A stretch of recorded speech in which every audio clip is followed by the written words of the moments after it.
Hello everyone. Delhi bomb బ్లాస్ట్లో ఇప్పుడు అనేక ట్విస్టులు జరగబోతున్నాయనే చెప్పాలి. అయితే ఇప్పుడు అదే తరుణంలో డాక్టర్లు కూడా మిస్ అవుతున్నట్టు తెలుస్తుంది ఆల్ ఫలాహా యూనివర్సిటీలో. ఇదే అంశం మీద విశ్లేషణ తీసుకునే ప్రయత్నం చేద్దాం. ప్రస్తుతం మనతో జర్నలిస్ట్ శేషరావు గారు ఉన్నారు. వెల్కమ్ చెప్దాం. Hello sir. హలో. సో ఎలాంటి ట్విస్టులు మనం చూడొచ్చు సార్? అట్లానే ఈ డాక్టర్లు మిస్సింగ్ ఎలా చూడొచ్చు అంటారు? ఇప్పుడు గతంలో జరిగిన ఉగ్రవాద దాడులకి ఈ ఉగ్రవాద దాడికి చాలా డిఫరెన్స్ ఉంది. దానికి కారణం ఏంటంటే దీంట్లో కీలకంగా డాక్టర్లు పాల్గొన్నారు. అసలు ఇప్పుడు ఈ బాంబ్ బ్లాస్ట్లో సంబంధం ఉంది అనేటువంటి అనుమానంగా ఉన్నటువంటి దాదాపు 16 మంది డాక్టర్లు ఇప్పుడు పరారులో ఉన్నారంట. వాళ్ళు ఎక్కడ ఉన్నారో తెలియట్లేదు. ఉగ్రవాద కార్యకలాపాలతో సుమారుగా 16 మంది డాక్టర్లకి సంబంధాలు ఉన్నాయి. వీళ్ళలో మనకి కొంతమందిని అరెస్ట్ చేశారు, ఇంకొంతమందిని అరెస్ట్ చేయాల్సి ఉంది. అసలు వీళ్ళు కాకుండా ఒక 300 మంది డాక్టర్ల యొక్క కార్యకలాపాల మీద కూడా అనుమానం వ్యక్తం చేస్తున్నారు. ఎవరు? కేంద్ర దర్యాప్తు సంస్థలు. ఆ దిశగా వాళ్ళ ఆచూకీని తెలుసుకోవడానికి ప్రయత్నం చేస్తున్నారు. వీటన్నిటికీ అడ్డా ఏది యూనివర్సిటీ అంటే అల్ ఫహార్. ఆ యూనివర్సిటీ అడ్డా. దాన్ని అడ్డా చేసుకొని వీళ్ళు ఉగ్రవాద కార్యకలాపాలకి ప్రయత్నం చేస్తున్నారు. అదే యూనివర్సిటీ ల్యాబ్లో అమ్మోనియం నైట్రేట్ తయారు చేశారనేది కేంద్ర దర్యాప్తు సంస్థలు తేల్చాయి. ఢిల్లీ బాంబ్ బ్లాస్ట్కి అసలు సూత్రధారి ఎవరు అని అంటే పాకిస్తాన్ ఉగ్రవాది మసూద్ అజార్ సిస్టరు షాకిని అనేటువంటి ఆవిడ కీలక సూత్రధారి అని చెప్పి కూడా తేల్చారు. ఈవిడ కూడా డాక్టర్, ఈవిడ కూడా సర్జను. సో వీళ్ళందరూ డాక్టర్స్ ఇప్పుడు ఆ యూనివర్సిటీలో బయట ఉన్నటువంటి చదువుకుంటున్నటువంటి డాక్టర్స్ ఆల్మోస్ట్ ఉగ్రవాద కార్యకలాపాలకి వీళ్ళు సహకరిస్తున్నారు అనేటువంటిది వినిపిస్తుంది. ఒక డాక్టర్ అయి ఉండి ఈ ఉగ్రవాద కార్యకలాపాలకి సహకరించడం అనేది ఇంకా అసలు ఊహించట్లేదు. డాక్టర్ అని పిలవచ్చా సార్? ఎందుకంటే ప్రాణాలు పోసే వాళ్ళే ఇట్లా ప్రాణాలు తీసే ఆలోచనలు చేస్తున్నారంటే. అంటే డాక్టర్ చదువుకను ప్రాణాలు ఒక్కొక్కసారి డాక్టర్ చదువులు కూడా ప్రాణాలు పోతాయి కదా. కానీ టెర్రరిస్టులతో కలిసి చేయడం అనేది ఇక్కడ అభ్యంతరం. టెర్రరిస్టులతో కలిసి ఇప్పుడు ప్రాణాలు ఎవరు ప్రాణం పోతుంటే బతికిచ్చేవాడు నడిచే దేవుళ్ళు అంటారు డాక్టర్ని. సో ప్రాణం పోయేటప్పుడు ప్రాణాన్ని రక్షించే డాక్టర్కి దండం పెడతారు ఎవరైనా. కానీ అసలు మొత్తం టోటల్గా సమాజాన్ని లేపేద్దామని చెప్పి ప్లాన్ చేసిన డాక్టర్లకు మించిన డాక్టర్లు వీళ్ళు. వీళ్ళకి డాక్టరేట్ దేంట్లో ఇవ్వాలంటే ఉగ్రవాదంలో ఇవ్వాలి. మామూలుగా ఈ సబ్జెక్టుల్లో కాదు డాక్టరేట్ ఇవ్వాల్సింది. వీళ్ళు చేసిన పని అది.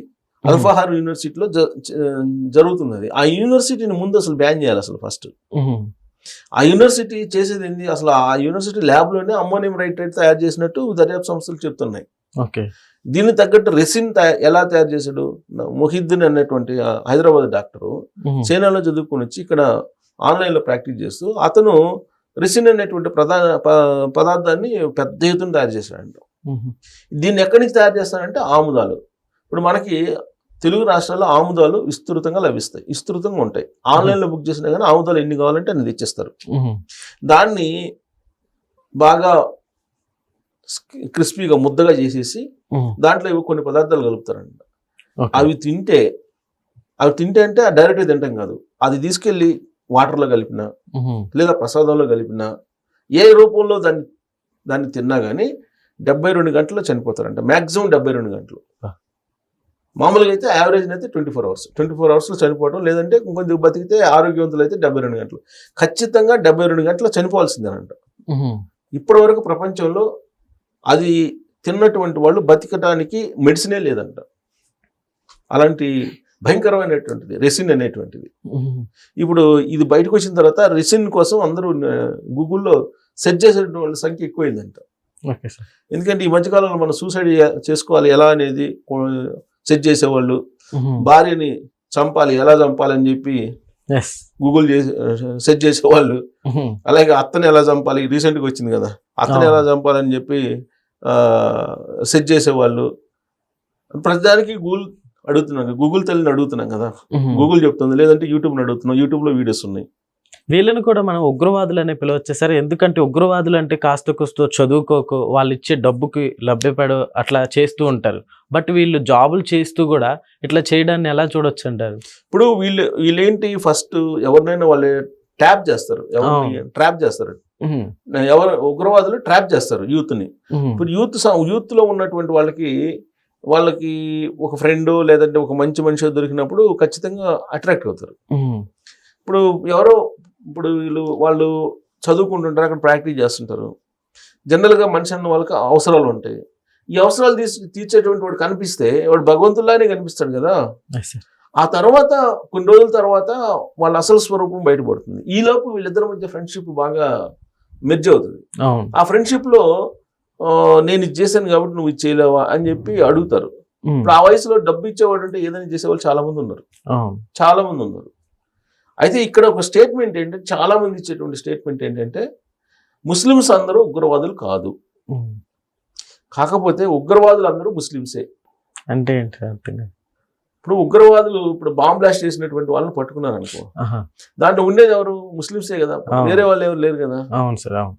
అందుకే ముస్లిమ్స్ అందరూ ఉగ్రవాదులు అయితే కాదు, కానీ ఉగ్రవాదులు అందరూ ముస్లిమ్సే అని చెప్పి కొంతమంది స్టేట్మెంట్స్ ఇస్తుంటారు. ఇప్పుడు అలానే ఇప్పుడు అల్ఫహార్ యూనివర్సిటీలో చదివే వాళ్ళు ఎవరు అంతా ముస్లిం మైనారిటీలు. అక్కడి నుంచి డాక్టరేట్లు వస్తున్నాయి, డాక్టర్లు అవుతున్నారు.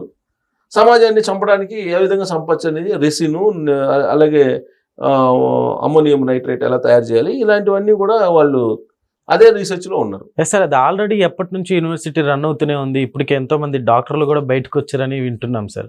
సో ఇంతకు ముందు కూడా ఇలాంటివి జరిగినాయి అని మనం అనుకోవచ్చా?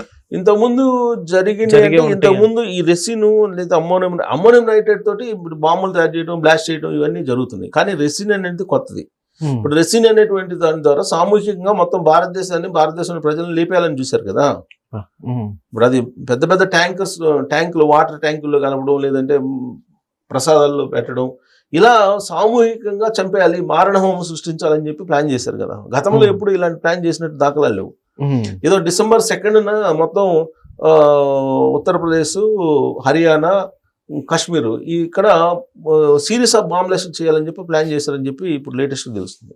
ఇప్పుడు దీని మీద NIA కానీ, రా కానీ, IB కానీ ఇవి ఇన్వెస్టిగేషన్ చేస్తూ ఉన్నాయి.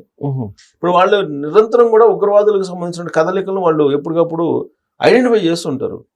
అలాగే ఉగ్రవాదులు కూడా వాళ్ళని తప్పించుకుని ఏ విధంగా వాళ్ళ టార్గెట్ రీచ్ అవ్వాలనేది వాళ్ళు కూడా ట్రై చేస్తూ ఉంటారు.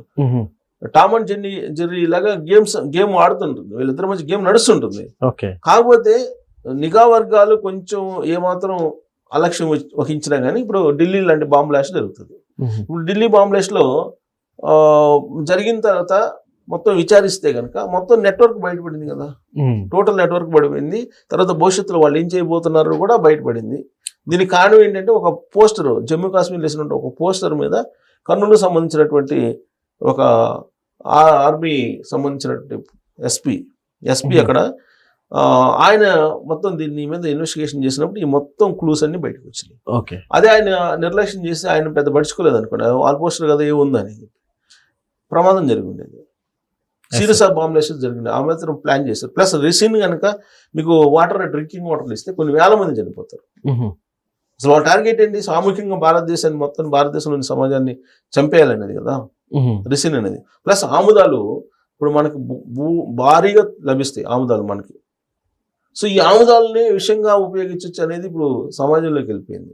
దీని పరిణామం భవిష్యత్తులో ఎలా ఉంటుంది అనేది ఒక రకంగా చెప్పాలంటే ఆందోళనగానే ఉంది. Okay sir, thank you.